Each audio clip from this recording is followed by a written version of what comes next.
everyone, Tori the Crafty Girl here, and today I'm back with another knitting machine tutorial. Yes, that's right, I can't sit still. So today's video is going to show you how to make these adorable knitting machine tissue box covers. And as a special holiday treat for all of my Girl Gang members here on YouTube, this will be available as a free download just for you as a way to say thank you. And if you're not a member, it's so easy to join. For the cost of 1 cup of coffee a month, you can actually click the join button down below, become a member, and get access to free gifts like this, as well as early access to videos and other things. And it's a great way to support the channel. You can also subscribe to the channel for future content and notifications. And if you are looking for some patterns for your circular knitting machine, you can also click the link down in the description and it'll take you to my Etsy shop with this particular pattern that you can immediately download, and also a number of other patterns as well. So thank you so much for everybody for being here. And now let's get into the tutorial. So in this tutorial today, I'm going to show you how to make this exact tissue box cover. And I love this pattern. I went through a few iterations. The final pattern that's available on Etsy is a little bit different measurements or slightly different row counts than what I did in the actual tutorial. After I put this together and I let it sit for a day, I realized that the shrinkage that occurs from the yarn kind of pulling back up, I wanted to readjust for that. So I did adjust that in the pattern.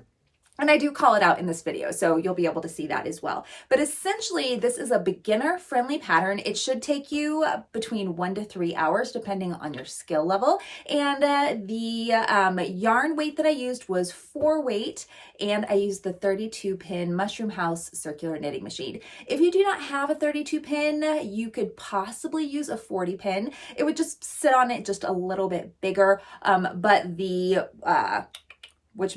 the height should be the same. So it would just kind of fit on top of it a little bit looser. So that is an option that you have.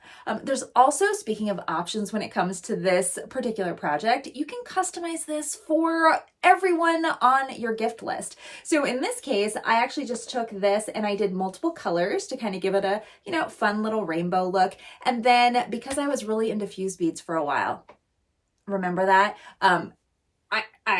I was way into fuse beads and I still love them, but I'm back on the knitting machine brain train. But I had all these little, little cute trinkets that I made, so I just decided to add those to the box to add a little bit of extra.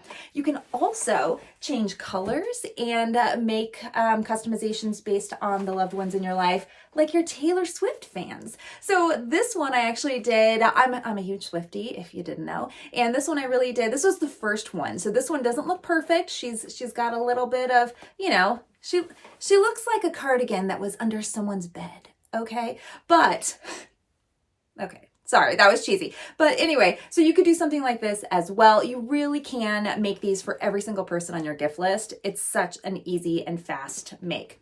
And again, customizable.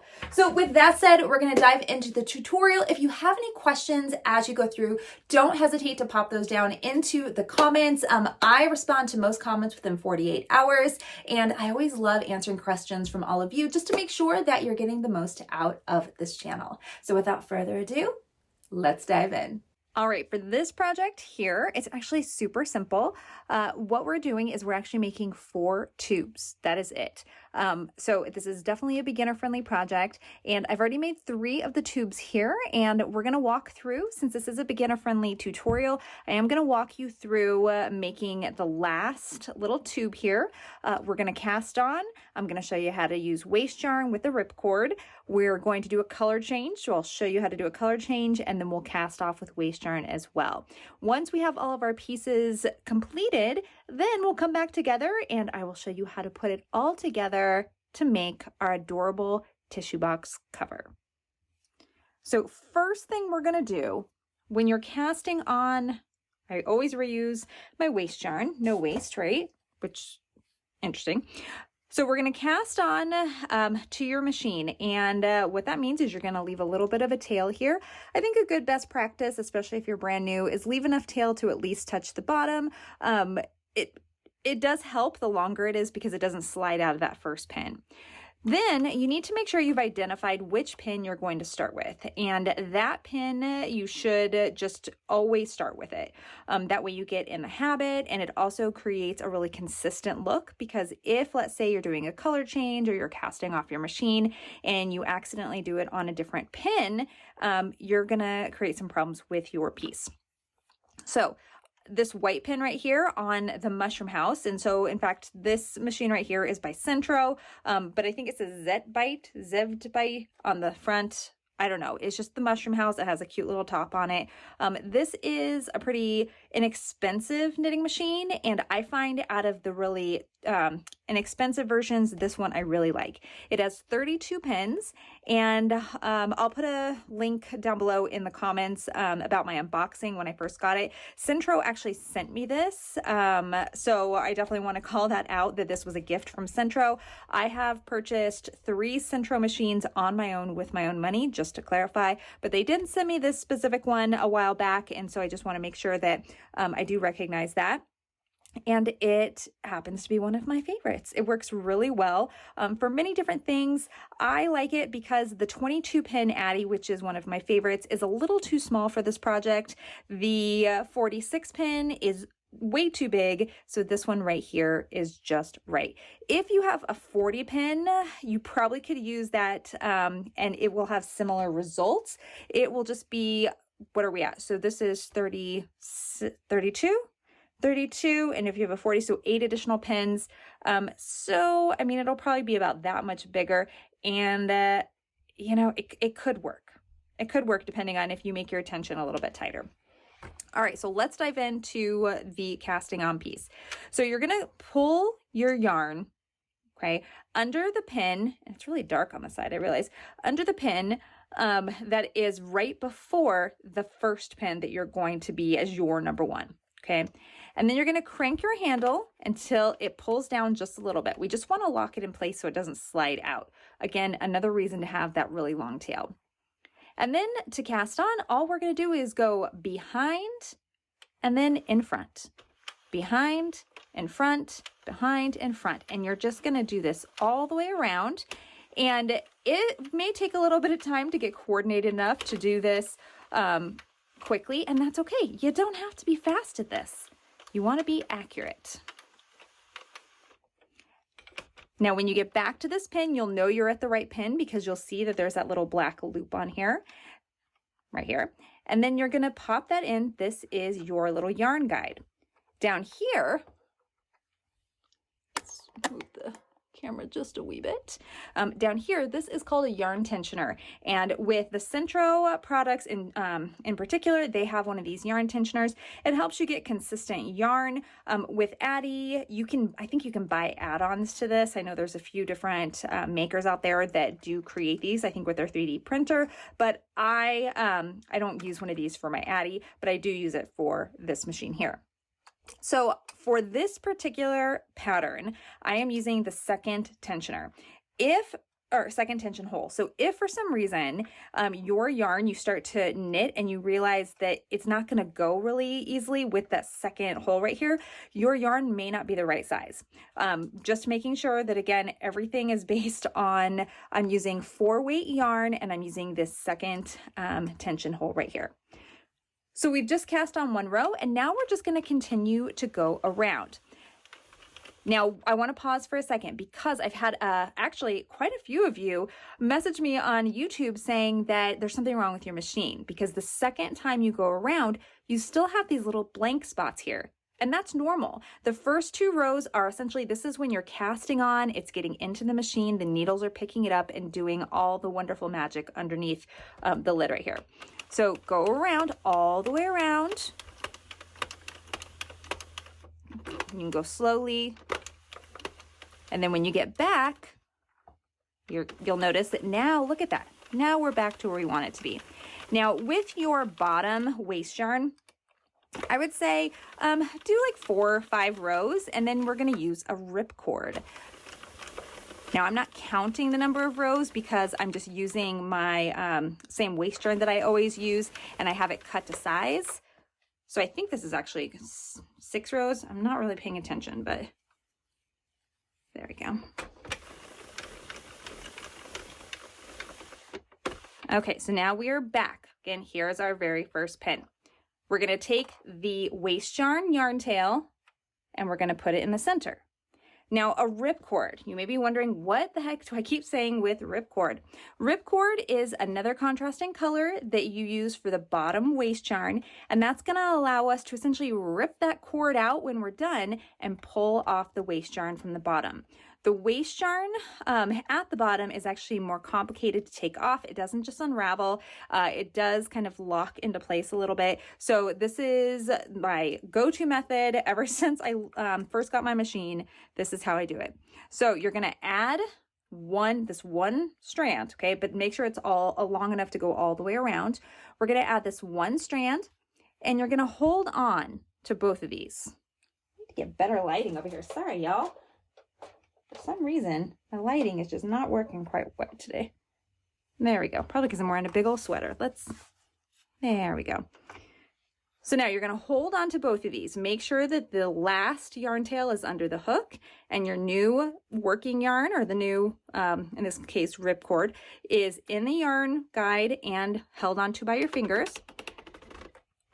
And then just pull it until, again, that yarn gets taken down with this pin. Once that's done, now we can go slowly all the way around.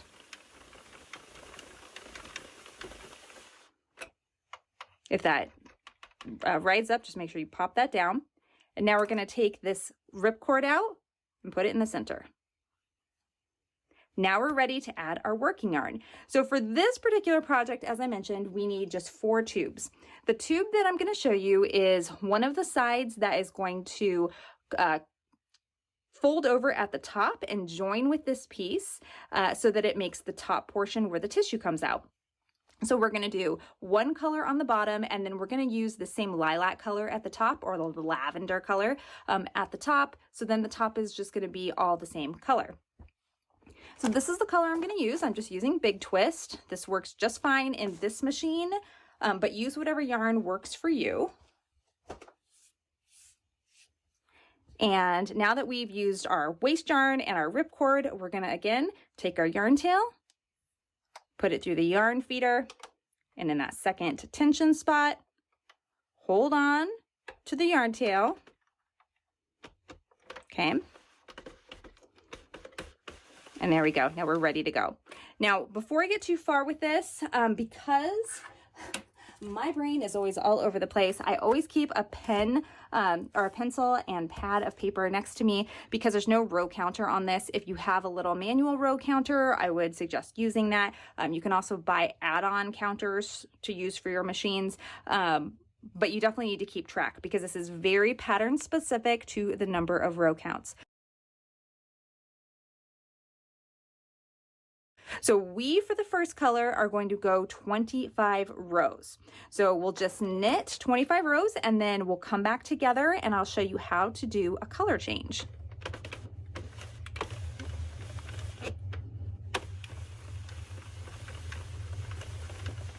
And we always go slowly on the first couple of rows, especially when you've added new yarn. 1 and 25. So we are now at our full 25 rows. So for this pattern, again, just as a reminder, we're doing 25 rows, which will give us a little rectangle here, almost a square for the side. So we need 2 of those.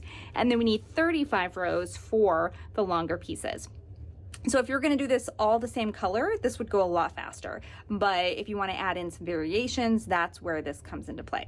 So we just did our full 25 rows.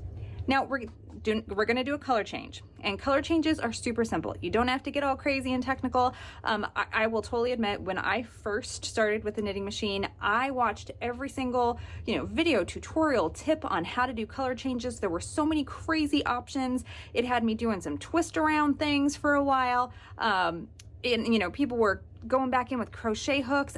There were so many crazy things. And then you realize it's very similar to other yarn crafts, and really all you need to do is make sure that you are knotting or joining the yarn at the right tension in the back, and that will prevent any sort of the jogging or issues that you'll see. So we're just gonna cut off the yarn tail, and you just need enough yarn to make a double knot out of. So all we're gonna do, chop that off. I know, it seems scary. You're cutting off your yarn tail. And now we're gonna take in our next color. So pull that yarn tail up and place it in the center. Now, take your new piece of yarn, and just like we did before, we're gonna hold on to these. Okay, we're gonna hold on to these and provide some tension by pulling. And we're gonna go under that first hook, make sure that it gets pulled down. And now that it's there, we can begin the process. So we'll go around one row slowly, since it's the first time we're adding this new yarn. I love these colors together, by the way.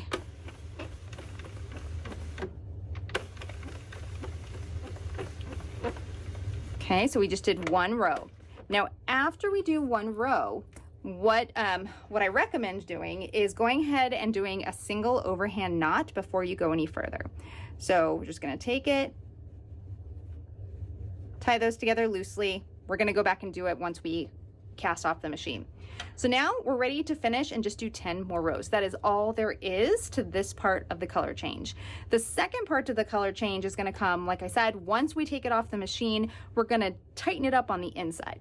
So let's go ahead, we'll finish these last, 9 rows, and then I'm gonna show you how to cast off with waste yarn as well.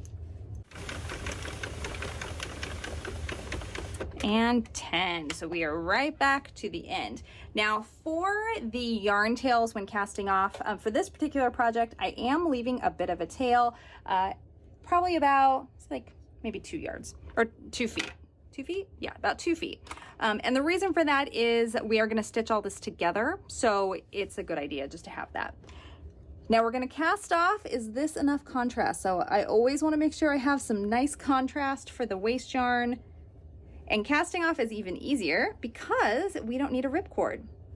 But it also means that when you cast off with waste yarn on the top or on the final row, or in the end of the project, it's a little bit different because once it's removed from all of your pins here, what's gonna happen is every single loop is gonna be live, which means that if you touch it, breathe on it the wrong way, snag it, whatever, all of it's gonna come unraveled. So having as many rows of waste yarn as you feel comfortable with is definitely recommended. As I mentioned, typically do 5, and I already have these pre-made just to make my life as easy as possible. But I do recommend doing, as many as you need on the top. It's easy to remove. Also, it'll prevent any of those accidental unraveling of your working yarn. So again, we've done this quite a few times. We're just gonna pop that in. We are not gonna tie this together though. This is waste yarn. We don't need to tie it together. There's not gonna be, it'll look like there's a hole there, but I promise you it'll all work out in the end. Trust the process. So now we're just gonna go around.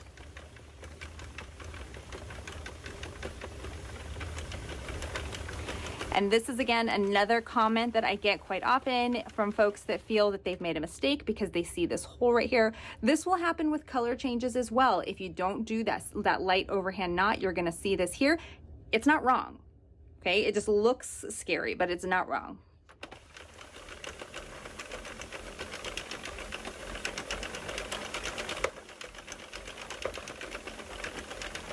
And with the top waste yarn, all you're gonna do is you're just gonna keep knitting until it falls off the machine. So we don't have to do a ripcord, we don't have to do anything else. Get back to that first pin, and then just keep knitting until you see it just magically falls off of our machine here. But again, let me point out to you, these are live loops. So if I pull too hard, this whole entire thing will come undone. So this is why having more rows at the top is good news. And that is how we make this piece. So let me show you how to finish up that color change, and then we're gonna crochet finish the top and bottom, and I will show you that as well.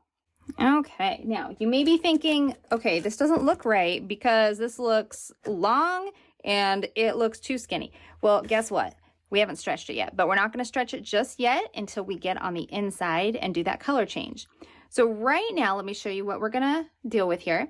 So right now, here's our color change. If you were to look at this, if you were just to leave it the way it is, well, don't do that because it'll slide right out. But if you were not to tighten this up, you're gonna really notice this color change. For this particular project, honestly, it's not even a big deal because, for example, okay, you get to choose which side you want facing out. Whatever one's, you know, the best one. Maybe you got a couple of stitches. You'll see I had a couple of tension issues where I forgot to pull it out of the skein here. You get to make that choice, okay? But in this case, I'm gonna show you because color changes is definitely something we deal with all the time. So then all you're gonna do is you're gonna pull it, not too hard, just give it a little tug, and then check it again. Okay, you can play around with this to get as much or as tight as you need it. Oh, okay, look at that. Right there, that's where it is, and you can't even tell. So now that we know that that's the right tension, we're going to do a second knot to lock it into place. Don't pull too hard though. Some yarn is very slippery, and if you pull too hard, it'll actually continue to tighten it, and you'll get a run essentially in your yarn. So now that we have that on, you don't really need to do a third knot unless you're working with really slippery yarn. And then we're just going to trim this just a little bit there, and that's it. Now we can turn it right side out. Get all of our yarns on the right side.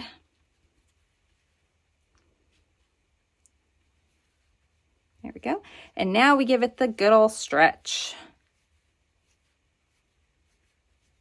So now let's talk about finishing the bottom, and we're actually just going to start with this side so then I can show you how to crochet finish these two sides together and also how this ripcord works. So first thing we're going to do, you'll see that there is one side where both of our yarn tails meet, the waste yarn and the working yarn. That's going to be one corner. Then you're going to fold your work in half. Okay, so you're going to try to, again, I don't get too crazy with this, but I'm just lining up loops as I go down until I see this. So you'll find that you have the corner loop, and you're going to take your crochet hook. You're going to go under and pick that up, and then you're going to go to the one on the top row, and you're just going to slip stitch. Then you're going to turn it to the bottom row, pick up that loop, and slip stitch. Turn back to the top, go under here, slip stitch, back to the bottom, slip stitch. So you'll see the pattern here. Couple of pointers that I want to make sure that we're clear on. Make sure that you are not pulling too hard when you do the slip stitches because it'll tighten all of those little loops up and it'll make it really hard to get under there with your crochet hook.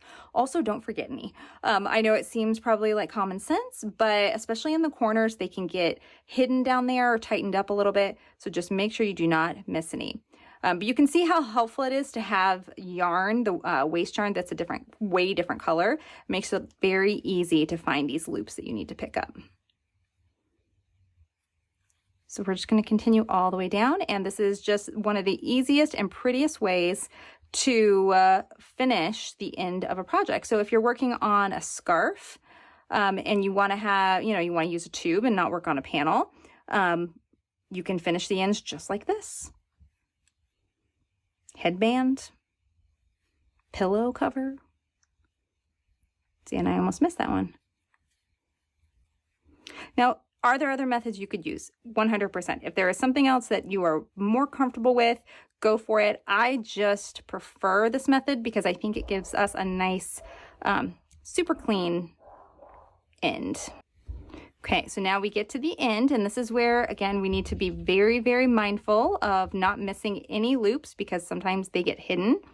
So we are going to double check up there, look around. It looks like there might be one up here hiding. So we're gonna try that one and pick up that one. And sometimes I find it's even easier too if I pull out a little bit of the ripcord just to see where we are and make sure I didn't miss any.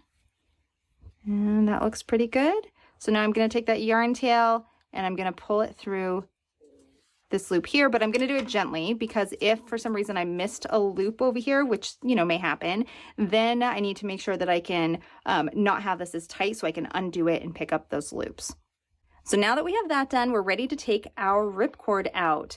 Now, what you'll want to do is this is the, you know, these are the yarn tails. So we're going to find the center. And then it's easiest just to pull one side at a time. So I'm just going to pull this bottom side, pull that one out. Sometimes it does get a little snug. And then I'm going to go to this side and then pull it all the way out. So now that's done. Watch this magic. I say it all the time. Here comes the waste yarn. Bloop. And you can see, oops, see, there's a missed loop. And this is actually good. This is a good learning opportunity. That's why I always recommend having stitch markers at the hand. And we can fix that. So that's not a big deal, easy to fix. But we did not miss any others, so that's good news. We're gonna give that a little tighten. So let me show you, this is a perfect learning opportunity. I'm going to grab my darning needle. And this is the easiest way. And luckily, this is actually going to be at the bottom anyway. So once we pick that loop up, I mean, you're not even going to notice it. So I'm going to take my darning needle. This has already been knotted off and we are going to go through. I'm just going to put it essentially back through the same hole so it's not noticeable. And I'm going to go all the way through and I'm going to come out at the top. Don't pull too hard because we don't want this to pucker. We just want to, there you go. Okay, we just are pulling it through here. Now what we'll do is we'll go and pick up this loop. And this happens to the best of us, y'all, all the time. And then you're going to pull your yarn through. And then you can just go back.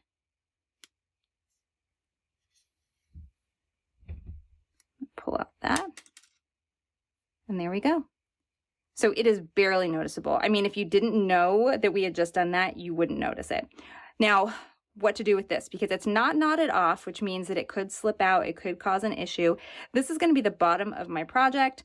And again, depending on which side you're going to hide, I could just knot this off and hide this on the inside.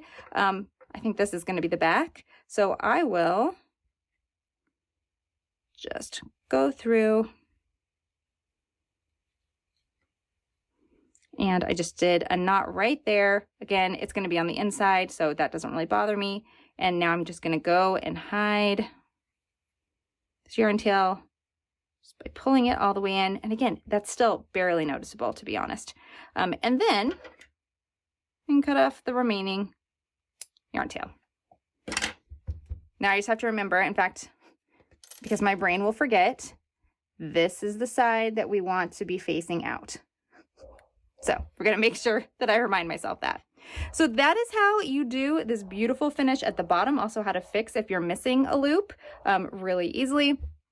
And now I'm going to do the same thing to this side, and then we get to come back together and put it all together. So stay tuned. Okay, and one other thing, what I wanted to point out to you is you do want to make sure that the second side that you finish matches this side exactly with how it is positioned. So you don't want any twisting. And the great news is you can see that we have this nice little row of stitches right here. So as long as you keep that lined up and turn it over, you're going to find the same corner. That's the easiest way to do it, because if not, you'll end up with, you could end up with essentially a tube that is wonky, and we don't want that to happen. So that's just a little tip for you when you're finishing the second side. Just wanted to make sure you are aware of how to do that as well. All right, well, we have all 4 of our lovely pattern pieces, and now we're ready to start assembling. And assembling, this is where your stitch markers are really going to come in handy. You can even use, you can pretty much use anything if you want, but I find stitch markers super, super helpful. So we have our tissue box here. This is what I'm using as my base, just to make sure everything aligns.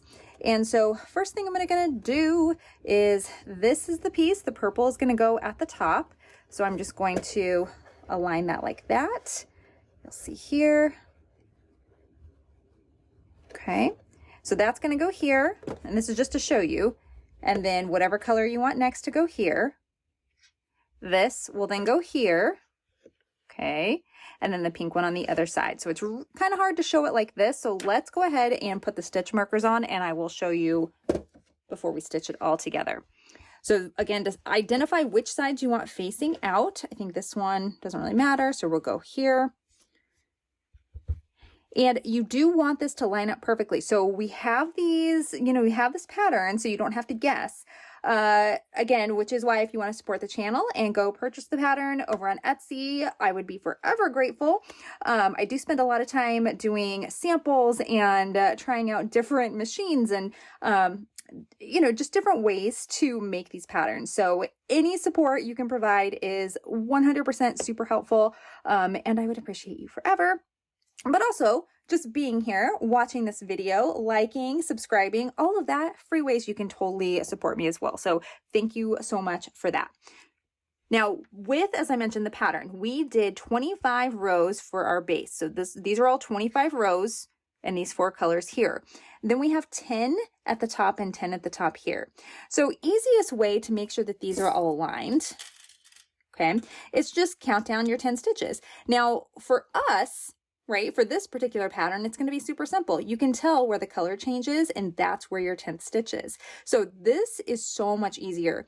If you're doing one single color, it's going to be a lot more challenging. So for example, my Taylor Swift folklore version, this is one of the first samples that I did. You'll notice it was a little bit more challenging because I had to count the stitches across and make sure that they were lined up correctly. So a little bit different when you're using all of the same color, but it is the same concept. So now that we know where that one's going to start, we can just take our stitch marker, go through the top loop here, go through the top loop there. So we know those are going to be perfectly aligned. And then we'll do the same thing at the bottom. Bottom stitch, bottom stitch. Perfectly aligned. Now I do like to put one in the center just to prevent it from stretching.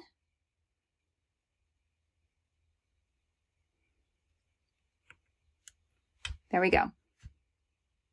Okay, now let's do the next piece in the puzzle. So next we're going to go back to this, okay, the longer one. And we're going to do the exact same thing, just on the opposite side.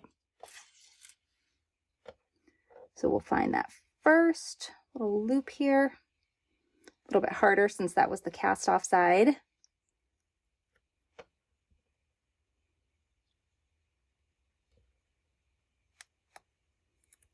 Okay, but I think I'm doing this. Great, this will be the outside. That's a good reminder. Again, pick up bottom loop.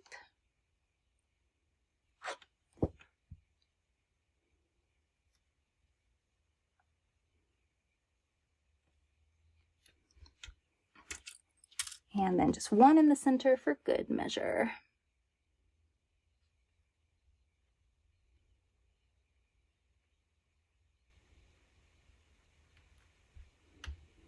Okay, and let's put our last one here.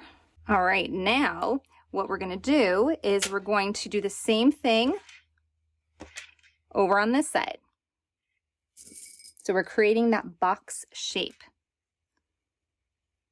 See which side, that one.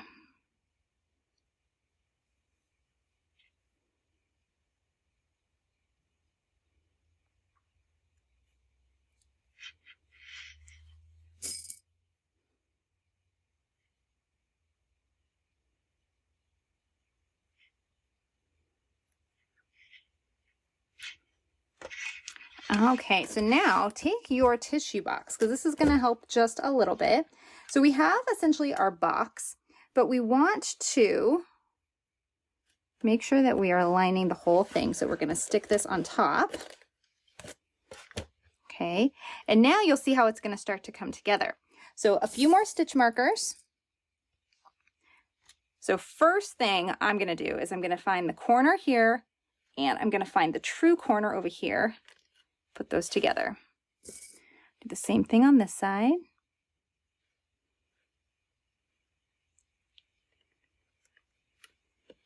Okay, I mean, look, it's starting to come together.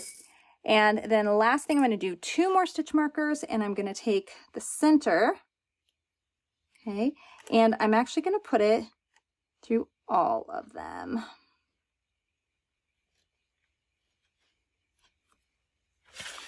And then same on the side. And I'm just eyeballing the center, but you can count, because remember, we do want it to be accurate so that it matches. I'm just going to eyeball it. That looks about right. Oops. And this one came off, so let's, there we go. So here we have so far, before stitching it all together, we can kind of preview what the look is going to be. Now, depending on your yarn choice and your yarn choice and your tension, you may end up with a little bit at the bottom. If that happens, what you can do a couple things. If you know when you did your swatch gauge that it was going to be a little short, you could add an additional row. You can also, so like on this one I wanted this cottagecore look, and this one I just added crochet finish to the very bottom. So it's whatever works for you. But also keep in mind that you'll pull this down a little bit. It's a box, so you'll pull it down, and maybe you do want to go around to the bottom with a crochet finish, but I like it the way it is right here. So now that we have this, it's time to stitch it all together.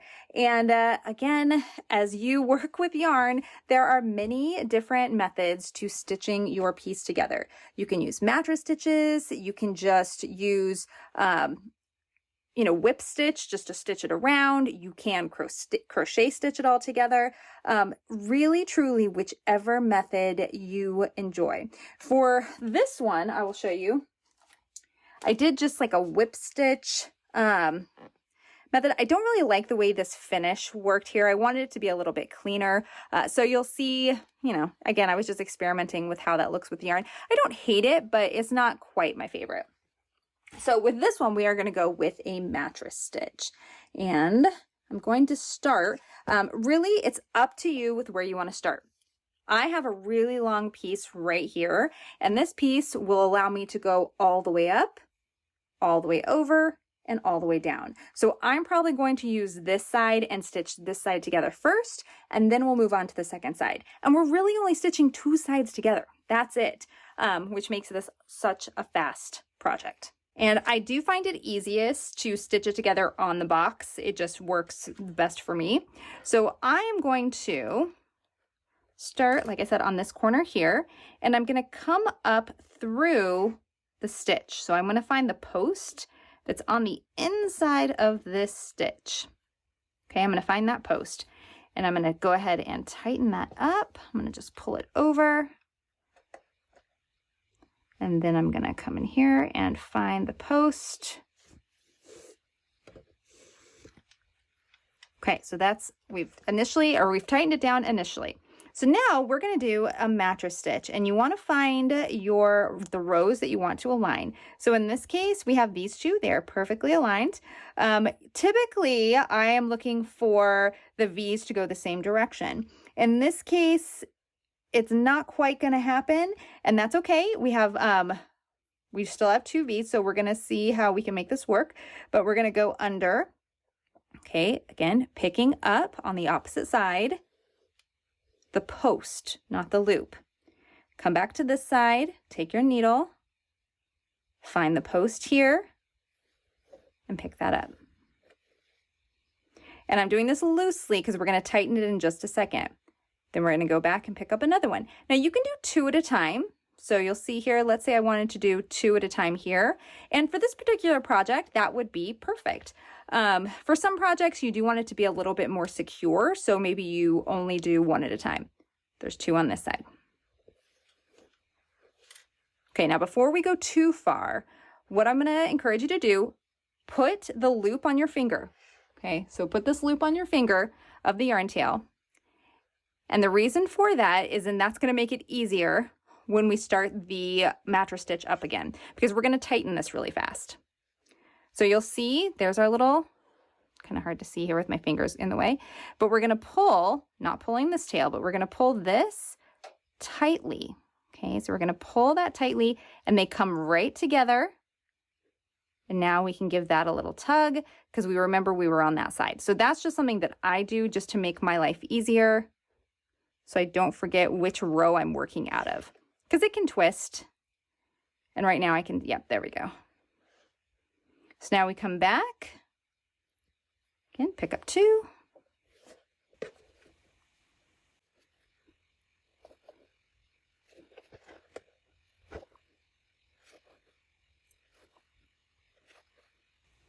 Okay, again, I'm just going to keep this loop here just so that I can remember that I came out of this side, and then I'm going to pull and watch the magic happen with the mattress stitch. I'm going to pull it until they all line up perfectly. Now don't pull too tightly because we still want to make sure we have a little bit of give here. So there's that. And now we remembered we came out at the top, so we can go back. In fact, we can take this out now. And again, not everyone does it that way. I just found from doing this so often that it makes my life so much easier. And we'll do this all the way up to the corner, and then we'll just continue right around. We do want to make sure that we tighten it though before we continue the top row. And practice, play around with the mattress stitch, because I know a lot of people, you know, I will say a lot of people, me, in particular, hated mattress stitches at the beginning because I felt that they were so time consuming and I felt like I was making so many mistakes. And then once I figured out how to do it, now this is how I would recommend doing most joins depending on the project. But just make such a nice clean join. I feel like I've said that like 5 times in this video.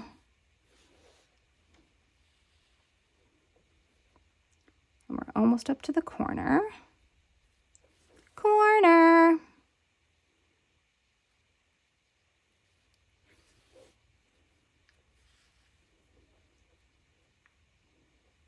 Okay, now let's see.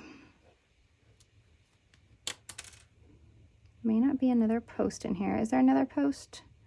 Yeah, there is. We're gonna get that last post there, and then we're gonna come under. And now there is a purple one, but that's just because we're lining up these top stitches. And let's go ahead and join all, or pull all of our mattress stitches together. Okay. Oh, I mean, look how clean that is. It's so pretty. Okay, now we're going to give it a tug. So now we're ready to turn. And a couple things. We have this piece right here. We're not going to use this, so we should actually hide this right now. There's no point in leaving it out. So I'm just going to take a wool needle and I'm going to make it so that it disappears as completely as possible. So I'm going to go through the double layers. And I'm going to pull that. Oops. And then I'm just going to snip it off and pull that corner back up. Okay, excellent. So now we're ready to continue all the way down. Now this is where things get a little different because we no longer have the same stitches that we did over here to create a nice clean mattress stitch. So instead you're going to have to get creative, and this is where you'll decide what works for you.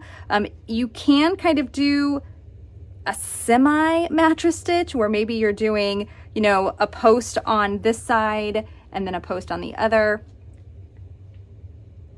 Let's see, I've already picked that one up, so let me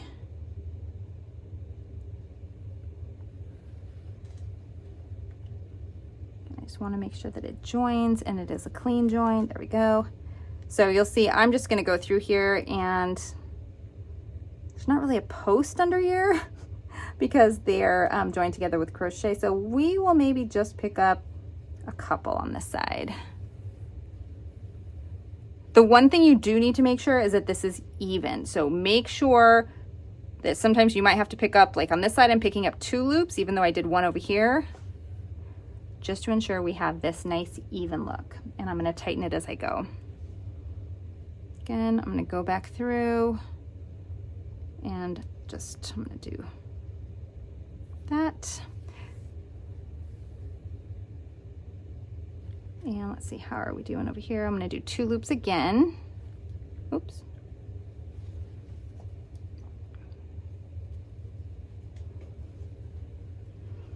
And tighten it as we go. Okay, and once we get back to the end, so now we are here. We are at the join. We are ready to join all of this together. So we're gonna get a little creative here. We're gonna start by going through this side. In fact, I think that I'm gonna take that stitch marker off since we're all aligned. So I'm gonna pull it through the end, but then I'm gonna go over here and I'm gonna pull it through this end as well.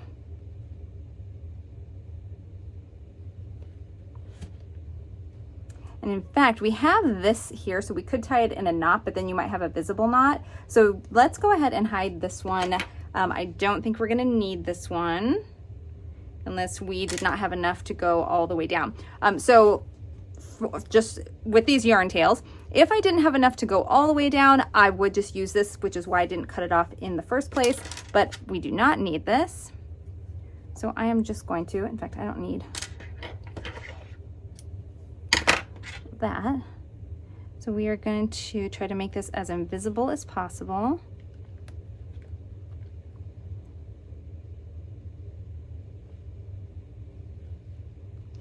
And again, just going on the inside. Don't want to tighten it too much, but I definitely want to make sure there's no loop there. Got that up. Excellent. So now we're going to pull that together. This is a different color, so you don't want to just wrap it around here a few times, which is what I would typically do. So now what I want to do is I want to go back down here to the yellow side and again pick up right in the center because we do want to reinforce this. Okay, and then I just gave it a tug and now we have that nice and tightened. And we can continue, we can just go back and pick up our loops. There we go. And now we just do the exact same process all the way down the other side. Once you get down the other side, the last step is to just tie it off so that it's not visible and then hide your yarn tails on the inside of your project.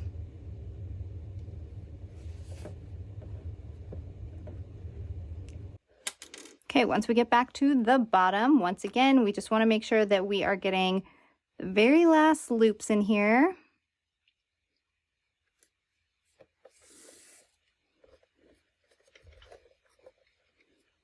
Nice little tug. And I can tell that I did not either tighten it enough or I went in the wrong loop right here. Actually, never mind. I think I just pulled the yarn a little bit too hard. So now we're back here at the bottom. We can, if we wanted to, tie this in a knot since we have this other yarn tail.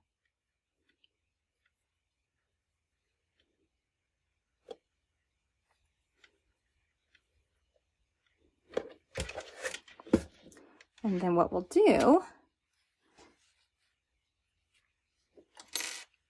and we'll take our wool needle.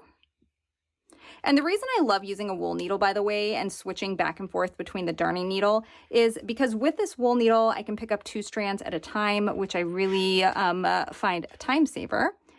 Okay, and I'm just gonna, usually it's a time saver, but I just got that stuck there. And plus it's really easy to thread with 2 yarn tails. So now I can take both of these and I can go right into the back of the project or in between. So we're going in between these 2 layers, pushing it through.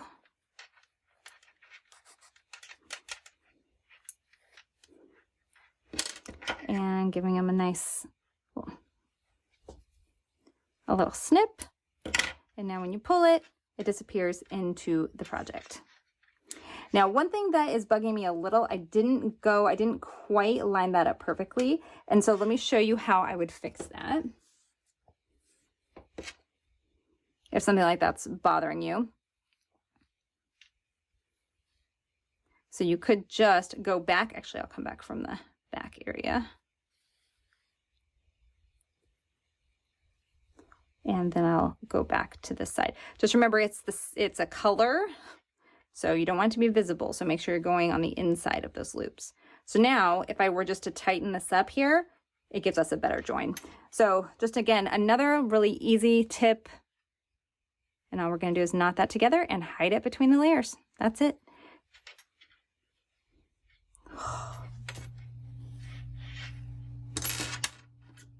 And what a great gift idea this time of year. You know, as makers, you know, you probably feel like you want to give gifts to everybody on your list, you know, handmade gifts. A lot of people they're not going to want them. And, you know, there's nothing wrong with that. Not everyone is a handmade gift kind of person. So don't waste your time making gifts for people who don't want handmade gifts. It's, you know, it's a little thing. Save your energy for people who will appreciate it. And I think a tissue box cover is a great gift for those that maybe don't even, you know, want handmade gifts. So here's our first side look. Okay, let's put it back on so we can see what our process looks like. There's that. Then we just repeat it on the other side. And we have this beautiful tissue box with tissue coming out. So let me finish this other side, then we'll come back together and wrap it up and finish with some final thoughts. All right, and here, as you recall, is what the finished tissue box cover looks like. It turned out so cute, and hopefully this was an easy and fun pattern for you to follow along. Again, you can purchase this pattern over on Etsy. You can join the channel and get access to the free download. And don't forget to like and subscribe the video as well if you've made it this far. I love you. I appreciate you. And thank you so much, everybody. Until next time, see ya!